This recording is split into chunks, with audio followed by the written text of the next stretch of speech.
All right, so it's my pleasure to go over the year in review. Okay, so this year we had, I'm going to need to take these off to get the numbers, 626 members. We have over 90 active volunteers.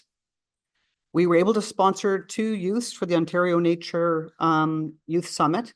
That is down. We normally sponsor 6, but they basically tripled the cost of sponsoring. So it was 2 this year, but we still got 2 people out, 2 new leaders. We had 200 replies to the membership survey, which is fantastic because that is allowing all of our groups to work on improvements to the programs that we're doing. So we really appreciate the members for that. And one of the improvements is these in-person events. So trying to get people together so we can chat instead of having everything on Zoom.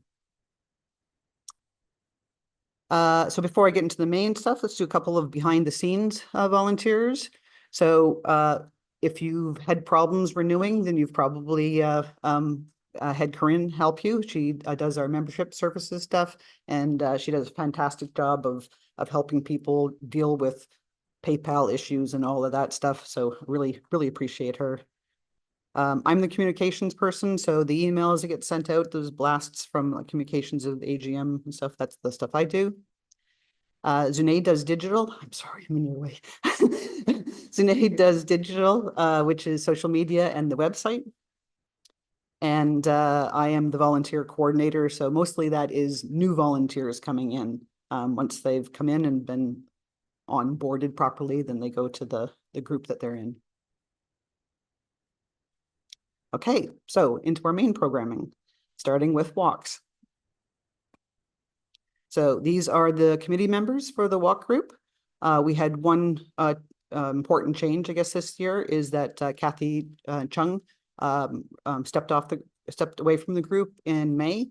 Really want to thank her. She was there for leading this group for 2 years, and so she did a lot of work for that. So really appreciative of that. And these are the rest of the committee members. We had 121 guided walks this year, and that's up from 100 from last year.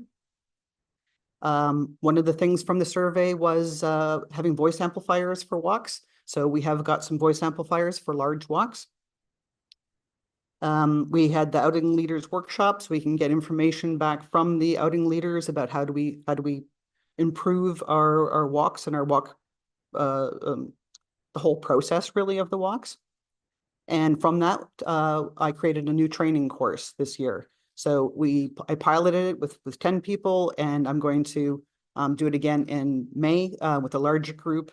And so we can train some new walk leaders to young people to be walk leaders so that they can also enjoy explaining what's outside to other people. And I also created a how to design a walk document. So if you've been thinking, oh, I'd like to lead a walk, but you don't really know where to start, this is where to start. So just let me know and I can get you a copy of that. And a huge thank you to our walk leaders and to our shepherds. Obviously we couldn't do it without them. So the fact that they give us their time and expertise is very appreciated. And on to newsletter. So this is the newsletter committee, and we really want to thank them for all the work they put in producing the newsletter, getting it, all the stuff that has to be done to get the newsletters out. So they did 8 amazing newsletters this year. It was the end of James's Tree of the Month Club, Tree of the Month series. After 61 articles, so that is fantastic. And the start of Lillian's Insect of the Month. Where is Lillian? No pressure, Lillian.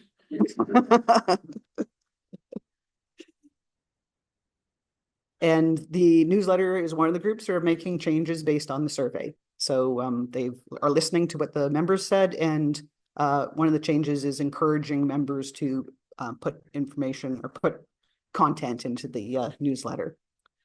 And on that note, really want to thank everyone who has put in pictures and articles and letters into the newsletter. So it's the newsletter is for the whole community. So it's nice to see that people are adding things in.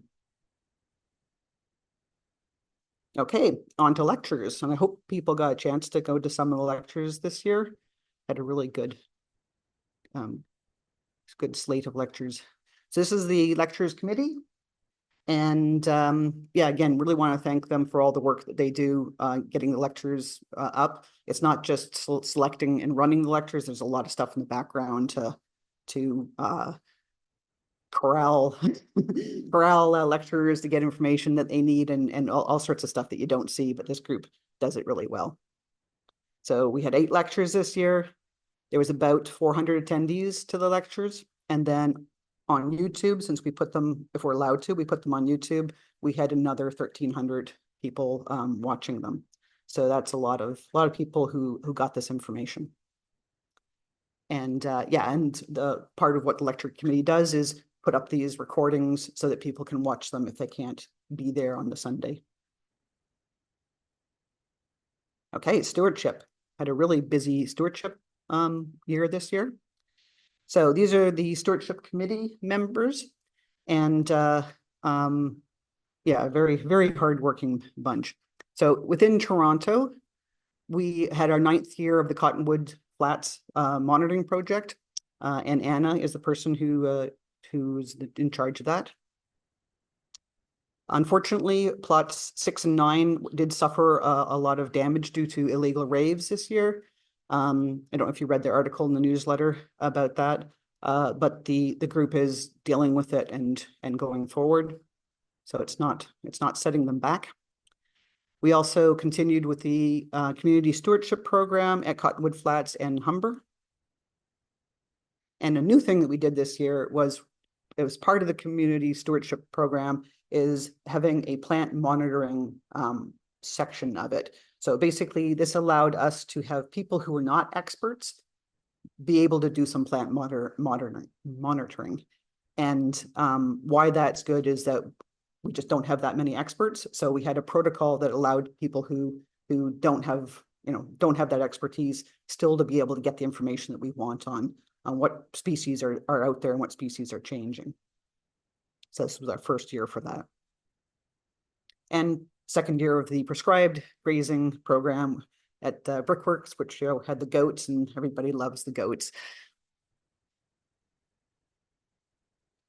So for the reserves outside of Toronto, so stewardship outside of the Toronto, which is our reserves, we created a Jim Bailey Nature Reserve task force, the Trails Task Force this year. And these are the people who are on the task force. And we did over 30 hours of trail maintenance, including some clearing of large trees that had come down across the trails. We added 3 new sections of the boardwalk. The boardwalks are very important to keep people on the trails so they don't walk around and walk on some of the very rare species that are up there. We brought in Euphora to treat Phragmites at JBNR, and that's partly what Fatima was talking about with the budget using up some of the stewardship money, is that we're trying to treat some of the invasive species that are starting to encroach on JBNR. So volunteer work is not enough for that, so we need to bring in somebody and actually pay them. But that's what the stewardship fund is for. So we purchased an inflatable boat. I don't know if people were here for my talk on the ravines, but 2 of our ravines, reserves, 2 of our reserves are basically, you can't get into them by foot. You need to use a boat. So this allows us to get in there and see what's happening with them. And actually all of the reserves, it's nice to have a boat to get into them. And yeah, so we were able to get Birds Canada to validate the pilot we had of acoustic monitoring. So we have like microphones up in the forest. And so we are now a Forest Bird Monitoring Program Site 551 officially. So every year we will be taking samples of birdsong at JBNR and uploading them to the database. Okay, so advocacy. These are our committee members for advocacy, and I think this is one of those things where a lot of the work that they do is slow and in the background, so you don't see it as much. So they I don't know, I don't think they get all the kudos they deserve, and they deserve a lot because it is slow work. And it's yeah, they just have to be very patient and go through the city loops and stuff to get this, get changes. So they also did 16 blog posts this year. And those are to the public. Ellen is on the Toronto Island working group to protect biodiversity, and that is a new group this year. So they're trying to look after the ESAs, sorry, environmental sensitive areas on the island. We were in a lawsuit trying to protect Ontario Place. And yeah, unfortunately, we were ruled against, but we were in a lawsuit. We tried. And the other thing advocacy group has been doing is trying to bring advocacy into our other programs. So they've done that through newsletter articles, trying to do some positive, some positive things that have happened with advocacy to inspire people. They've done walks with the advocacy-based walks and lectures. So the Friends of the Spit lecture that was just happened, that was one of the ones that came from the advocacy group. So, okay, junior naturalists. This is the committee members. So those are the people who figure out what they want to do and then actually run the programs. And so they had 11 events this year on a variety of topics at different areas of the city. Quite successful. About 20 people per event on average. And about 20 families are participating like regularly with this. One family actually, their daughter started 7 years ago when the project started. And when she was 7, and she's now 14, so she's gone through the whole time. 14 is the age where you have to kind of stop being part of the juniors. But she's now a good birder. She's a great nature photographer. She's an artist. She's really come a long way through this program. So it's nice to see. Okay, outreach. So outreach is the things I've been talking about so far is kind of towards our members. Outreach is towards non-members. And so we want to bring that love of nature and wanting to protect nature to, to the general public. And so that's really what outreach is. So we've participated in a lot of events. We had tables at events. These are the event table volunteers. Really appreciate them because it's hard to find people who want to be at the events and stand at a table talking to people. So really appreciate these guys giving us their time. We started a new email sign up so that, again, non-members can be told when our lectures are or when our public walks are, again, to try to get more people out into nature, more people understanding nature. Outreach walks are ones that are aimed at specific groups that might not get out into nature, might not have the chance to get out into nature. So it's, we aim those at very, very specific groups. And outreach talks, Ellen's continuing her ravines talk. Again, it is a kind of a basic talk, just explaining what ravines are, and it's aimed at people who may not have been out in the ravines yet at all.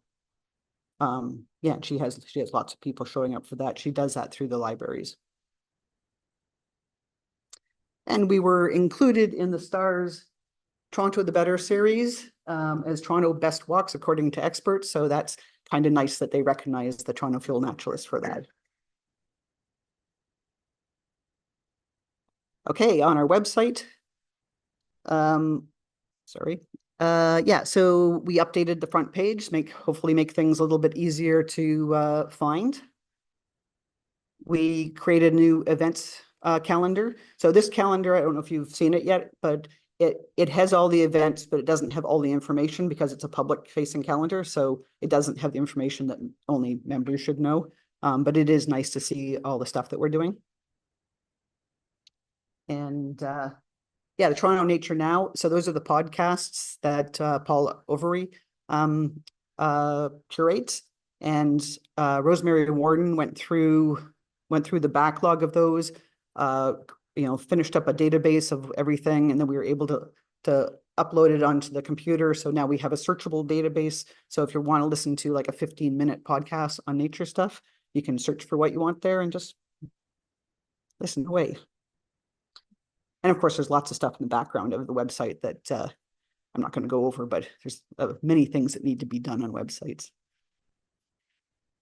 In social media, we have our successful Facebook and Instagram accounts. So those are continuing. And this year we started TikTok and a Blue Sky account, or channel. And so they're ramping up. Yeah, so these digital volunteers, these are the people who work both on social media and on the website. Yeah, so new presence, I just talked about that. We stopped our Twitter or sorry, X channel.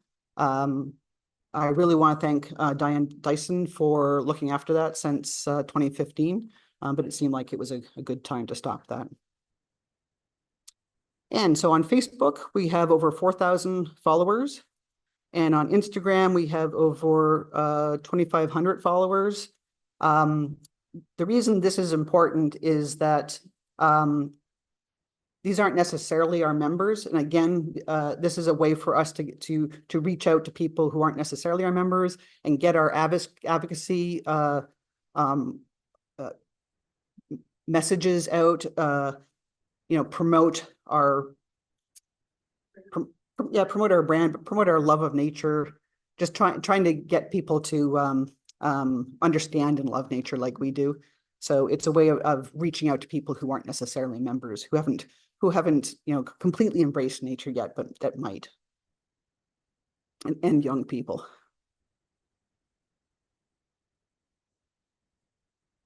And speaking of protecting things, this is the Wildlife Protection Group. So we created 15 new images for this year. So these are used on social media, and they're to promote ethical nature viewing and photography. And we create a different kind of image every year. So our first year we used paintings for these images. The second year we used sketches from our archive. And this year we're using this kind of posterized, like it's an image, but it's posterized. And the idea is to try to catch people's eyes so that they actually read the message that we want to get out, to be a little kinder to nature. And the photography group, it's led by me. We have an evaluation group led by Teresa. We've got 36 members. We do 11 meetings, and we have photo challenges for each month. The photos are the ones that appear in the newsletter, online, everywhere. So really thanks to this group for sharing their photographs with us so that we do have all these other photographs we can use for other purposes for the TFN. And we had our Nature Images show last year. We had 15 participants. It's always on the first Saturday of February, and it's not recorded. So if you want to see the Nature Images, the photos and stuff, you actually have to be there. So put it down in your calendar if you want to go. It's always really amazing, the photos that are shown there. And that's our year. I was trying to do it as fast as possible. So we can get to the snacks. Yeah, so I think we had a fantastic year. It's amazing what we can do with an all volunteer organization. We rely on people to be part of all of the programs that we have to make those happen. So if you would like to volunteer, these are some of the opportunities we have right now. So if you're interested in more information, you can contact the volunteer coordinator, which is me, and I can give you some more information on that. But basically, that's our year.